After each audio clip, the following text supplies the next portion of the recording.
The pursuit of perfection has become a modern epidemic, silently paralyzing millions of individuals who find themselves trapped in an endless cycle of revision, hesitation, and ultimately, inaction. This psychological phenomenon, known as perfectionism, creates an illusion of high standards while systematically destroying productivity and personal fulfillment. Consider the architect who spent 3 years perfecting blueprints that never saw construction, or the writer whose novel remains unfinished after countless revisions of the first chapter.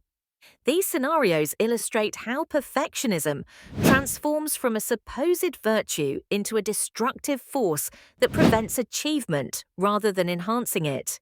Research conducted by leading psychological institutions reveals that perfectionism correlates strongly with procrastination, anxiety, and decreased performance.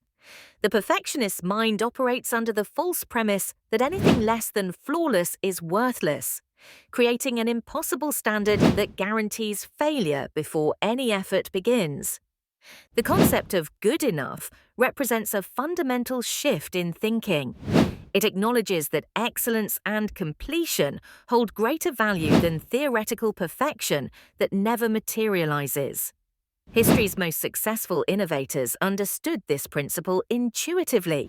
The Wright brothers' first airplane was far from perfect, yet it changed the world because they chose progress over perfection. Strategic implementation of the good enough philosophy involves setting realistic benchmarks for completion rather than idealistic goals that paralyze action. This approach recognizes that iteration and improvement occur through doing, not through endless planning and preparation. The liberation that comes from embracing adequacy as a starting point rather than perfection as an endpoint creates momentum. Each completed project, regardless of its imperfections, provides valuable learning experiences and builds confidence for future endeavors.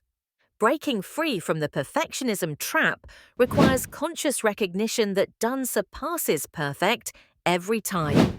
Excellence emerges through practice and refinement, not through the futile pursuit of an impossible standard that exists only in imagination.